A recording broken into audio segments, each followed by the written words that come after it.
салом тамошобинони азиз, ин барномаи муҳоҷир аст ки аз сомонаи оила тиҷӣ манзуратон мегардад. вақтҳои охир тариқи шабакаҳои иҷтимоии фейсбук, инстаграм, тикток ва дигар шабакаҳо як гурӯҳ қаллобон бо ваъдаи кор дар Британияи Кабир, Олмон ва дигар давлатҳои хориҷӣ муҳоҷирони тоҷикро фиреб дода маблағҳои пулии онҳоро аз худ мекунанд ва баъд аз он беному нишон ғайб мезананд. ба хотири пешгирӣ кардани чунин ҳолатҳо мо имрӯз як гурӯҳ мутахассисон коршиносонро ба студияамон даъват кардем то дар бораи нишонаҳои қаллобӣ ва макру фиреб дар шабакаҳои иҷтимоӣ ба шумо маълумот диҳанд ва роҳҳои дуруст ва қонунӣ ба муҳоҷирати меҳнатӣ рафтан ба кишварҳои хориҷиро ба муҳоҷирони тоҷик фаҳмонанд. қабл аз ҳама ман меҳмонони азизро ба студия хайрамақдам мегӯям ва биёед бо онҳо аз наздик шинос мешавем. амирҷон мирзоев, корманди хадамоти муҳоҷирати вазорати меҳнат, муҳоҷират ва шуғли аҳолии Тоҷикистон. фирӯз муродов, ҳамоҳангсози марказҳои машваратӣ ва омодагии пеш аз сафари муҳоҷирон. комрон бобоёров, корманди маркази захиравии муҳоҷирон ва Нисо Фаромурзова, корманди ҳамин марказ, яъне маркази захиравии муҳоҷирон. бори дигар хуш омадед меҳмонони азиз. ва қабл аз ҳама ман мехостам бидонам ки оё чунин одамони фиребхӯрда ки ба чунин эълонҳо бовар карда маблағҳои пулӣ гузарониданд ва ба қавли маъмул онҳоро кидат карданд, фиреб хӯрданд, ба шумо муроҷиат мекунанд? ташаккури зиёд. бале, ман мехостам қайд кунам ки мутаассифона ҳамин ҳолатҳои қаллобӣ ниҳоят зиёд шуда истодаанд. шаҳрвандон ба мо муроҷиат мекунанд, ҳам тариқи сомонаҳои иҷтимоии мо, яъне фейсбук, инстаграм, телеграм, ҳам тариқи рақамҳои корхона, яъне рақамҳои дастии корхона ҳаст, ба онҳо муроҷиат мекунанд, ба ҳамин ҳолатҳое ки қаллобӣ дучор шуданд ё ин ки оид баъд тафтиши ҳамин ширкатҳо аз мо суол мепурсанд. маблағ шурӯъ мешавад аз $100, хуб то яъне ки то ҳамон протседураи охирон ки дар бар мегирад қариб $1000 дар умум аз шаҳрвандон талаб карда мешаванд. ҳолатҳое буданд ки бале, мутаассифона шаҳрвандон маблағҳоро супоридагиянд. тамошобинони азиз, азбас ки як қисмати бинандагони сомонаи оила тиҷӣ забони тоҷикиро чандон хуб намефаҳманд ва бештар бо забони русӣ ҳарф мезананд, мо имрӯз аз ҳисобону хоҳиш мекунем бо забони русӣ фаҳмонанд ки чӣ гуна ба доми қаллобон меафтанд муҳоҷирон. Вы знаете, попадаются именно они на интернет-платформах. То есть, как вы ранее уже указали, очень много бывает различных объявлений на платформах, такие как Instagram, TikTok, Facebook и WhatsApp о работе за рубежом. То есть работа в Англии, работа в Германии. И процесс, он очень легкий. Официальный процесс трудоустройства, как внутри самой страны, так и за рубежом, он нелегок. Как они попадаются? То есть, когда они кликают на данные сайты, у них запрашивается определенная информация для того, чтобы они заполнили фамилию, имя, отчество, и в скором времени на них выйдут. В течение дня на них выходит как бы работодатель, который запрашивает, какие навыки они имеют, сколько им лет. И в течение месяца они каждый раз на них выходят и говорят, то, что ваша заявка в процессе. Спустя месяц они выходят и говорят, мы проверили, у вас все чисто. Для того, чтобы доработать все ваши документы, вам нужно будет предоставить или оплатить нам $100. Это первая оплата. После того, как они заполняют, через 3 дня они говорят, по анкете вы прошли, просим вас перечислить на наш счет $673 за страховку. И вы знаете, сам человек, он не чувствует того, что это нелегалы, это не легальная рекрутинговая компания. После этого они уже начинают запрашивать еще большую сумму для того, чтобы быстрее процесс пошел, нужно будет уже заранее выкупить его билеты. И они оплачивают полную сумму. тасаввур мекунем ки ман мехоҳам ба ягон кишвари хориҷӣ ба муҳоҷирати меҳнатӣ равам ва ба ана ҳамин гуна эълонҳо дар шабакаҳои иҷтимоӣ бо мехӯрам. аз рӯи кадом аломатҳо ман метавонам фаҳмам ки кадоме аз ин эълонҳо ҳақиқат дорад ва кадомаш номи фиреб аст? бале, агар иҷозат бошад, ман пурратар ба шумо мефаҳмонам.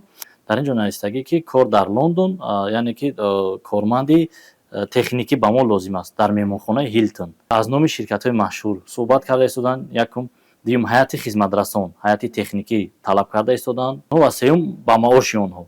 хоб 3100 евро. ҳамин нишонаҳо аллакай мефаҳмонад ки қалоб ҳастанд. хоб дар Британияи Кабир тибқи маълумотҳои расмӣ кор дар ҳайати хизматрасонӣ нест барои шаҳрвандони Осиёи Миёна. Фақат дар кишоварзӣ аст. кор дар самти кишоварзӣ. хоб дар меҳмонхона нест. Fruitful Jobs, Agriculture, Hobbs, Concordia, Telpask ва як чанд донаи дига ҳаст. танҳо онҳо метавонанд равон кунанд, на ин ки ҳар як ширкате ки мисол реклама мекунаду кор дар самти хизматрасониву дигар ширкатҳои машҳур, инҳо аввалин дараҷа нишонаҳои қалоб ҳастанд. мана ин ҷо як эълони дигар дорем. кор гӯё дар Германия аст ва музди меҳнат 4600 евро аз 18 то 65 сола. оё кишварҳои хориҷӣ нафарони 50 сола, 60 сола, 65 соларо ба кор мегиранд? кишварҳои хориҷӣ асосан тибқи талаботи корфармоён аз 18 сола то 45 сола асосан қабул мекунанд. баъд ҳамин як чиз дигара бояд мо хотиррасон кунем ки аксарияти ҳамин чизо қалобоне ки ҳастанд дар ҳамун эълонҳои худшон маоши ҳангуфте ки ҳамун муҳоҷира ба худаш ҷалб мекунад ки пешниҳод мекунанд ки ин аз он маблағе ки қонунгузорӣ муайян кардааст зиёдтар мебошад. масалан Британияи Кабир барои 1 соат ба муҳоҷирони корҳои мавсимӣ 12,121 фунт пешниҳод мекунад, вале дар эълонҳое ки онҳо мебинем онҳо ҳам соати кам, вақти ками корӣ ва маблағи музди бисёр ба онҳо пешниҳод мекунанд. ин ҷо ҳатто эълонҳое ҳаст ки масалан дар Олмон кор ваъда карданд 9600 евро. ин маблағи хеле калон аст ва фикр мекунам ҳатто мутахассисони бисёр баландтаҷриба ҳам дар як моҳ қадар маблағ намегиранд. ин тавр нест? бале, чӣ гуна ки ман қайд кардам, онҳо як музди маоширо пешниҳод мекунанд ки диққати муҳоҷира ба худаш ҷалб мекунад ки агар ки ман равам дар як моҳ ин қадар маблағ кор мекунам, агар ки ман 1 сол кор кардам ин қадар кор мекунам гуфта бале, оно ки ҳама ин дурӯғ мебошад. дар бисёри эълонҳо парвоз аз ҳисоби худи мо мегӯянд. ин масъала чӣ гуна аст? ҳамаи хароҷотҳое ки мешавад барои дарёфти раводид, барои хариди чипса аз ҳисоби худи шаҳрванд пардохт карда мешавад. ман дар ин масъала як чанд илова доштам. ин вобаста аз кишвар аст. агар мисол мо Британияи Кабирро бигирем, хоб Британияи Кабир тартиби махсуси худша дорад ки беғарз аз вай дигар ягон системаи дигар вуҷуд дошта наметавонад. синни соли муайян 18 то 45 операторони расмӣ 5-6 дона оператори расмӣ. хоб боз инчунин кор дар самти муайян хоҷагидорӣ. яъне ки агар шаҳрвандони мо ҳаминро донанд ки ҳамагӣ 5-6 оператори расмӣ ҳаст, кор дар самти хоҷагидорӣ аст ва инчунин синну сол аз 18 то 45 аст, дигар қалобо маҳз дар ҳамаи самти Британияи Кабир онҳоро фиреб кардан наметавонанд. Помимо этого, когда рекрутинговые интернет-компании берут кого-то на работу, они как бы говорят, сам работодатель готов оплатить за ваш перелет. Но на самом деле, когда они приходят к той точке, когда он должен вылететь, они говорят, вы знаете, вот ваша виза, она будет, к примеру, готова 23 июня. Но если вы хотите быстрее вылететь или выехать, вы должны будете оплатить дополнительно $400 для того, чтобы выехать. То есть это еще один вид мошенничества. И, естественно, если человек быстрее хочет выехать или вылететь на работу, он готов доплатить, но лишь бы уехать. После того, как он производит полную оплату, к большому сожалению, он блокируется. Блокируется он со стороны мошенников. То есть основная переписка, они стараются всегда вести не на WhatsApp, а именно на Телеграме. Почему? Потому что на Телеграме всю переписку можно удалить. Да, со своей стороны. И, к большому сожалению, доказательств уже никаких они не будут иметь, кроме того, что они провели определенную сумму с каких-то определенных кошельков, или там у них есть определенные квитанции из банка. خب یگان راهی به جوابگری کشیدن همین قلابان پیدا کردن آنها وجود دارد؟ масъалаи ба ҷавобгарӣ кашидан дар ин ҷо пеш аз ҳама мо бояд ду омилро дар ин ҷо ба қайд гирем. Яъне ширкате ки шаҳрвандони ҷумҳурии Тоҷикистонро фиреб кардааст, ин ширкат айни ҳол дар дохили кишвар аст ё дар беруни кишвар, дар хориҷа аст? Агар ки дар дохили кишвар бошад, имконият дорад барои ғайриқонунӣ ба хориҷи кишвар равон кардан, айни ҳол мақомотҳои салоҳиятдори кишвар нисбати шахсони номбурда ба ҷавобгарии ҷиноятӣ бо моддаҳои 335 прими 2 барои ташкили муҳоҷирати ғайриқонунӣ парвандаи ҷиноятӣ оғоз мекунанд. Бояд пеш аз ҳама муҳоҷирони меҳнатие ки ба ин ё он афрод маблағ мегузаронанд, сараввал аз онҳо бояд иҷозатномаи расмиро талаб намоянд. Литсензия, бале.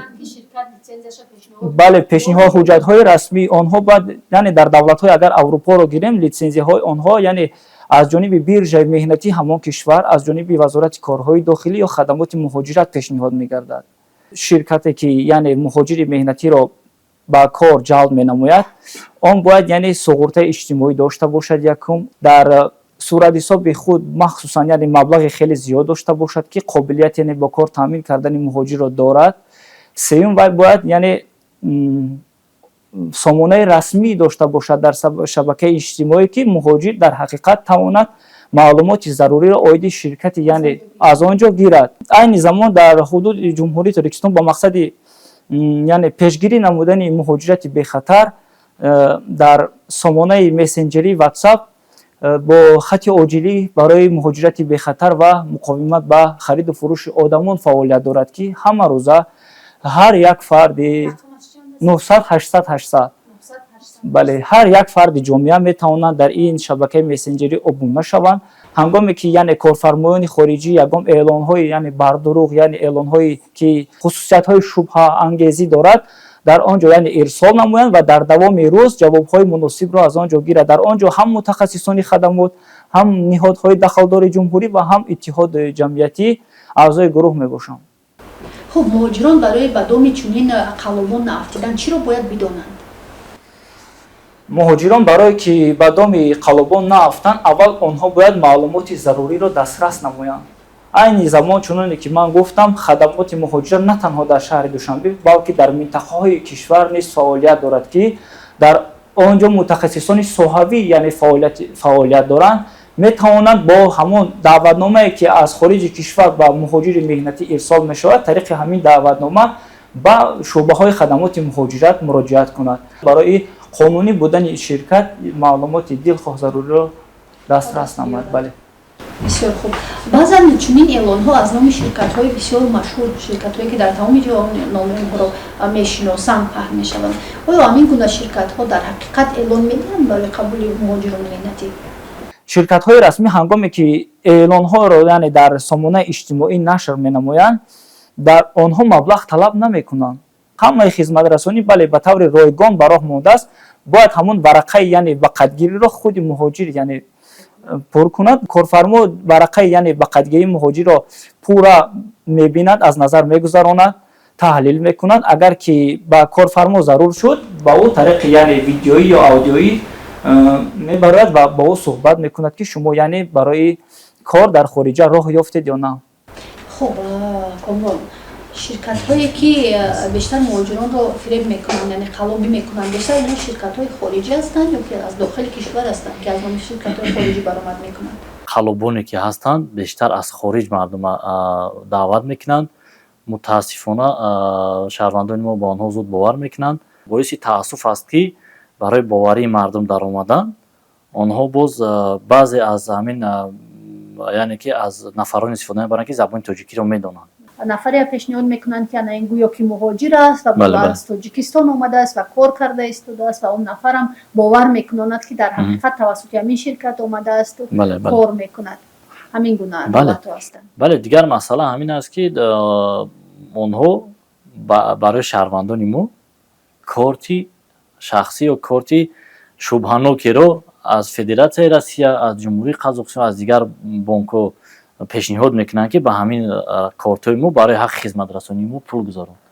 зимнан дар ин ҷо боз бояд ёдовар шавем ки ширкатҳои хориҷӣ бештар яъне бо сабаби пеш рафтани технологияҳои рақамӣ, яъне онҳо роботҳо истифода мебаранд. Роботҳое ҳаст ки бо забони ватанӣ эълонро манзури мардум мекунад. Бале вақте ки бо забони тоҷикӣ гап мезанад ки дар фалон давлат яъне кори мавсимӣ ё кори доимӣ вуҷуд дорад, дар ҳамин маврид диққати баъзе муҳоҷироне ки осебпазир ҳастанд тез яъне ҷалб мешавад.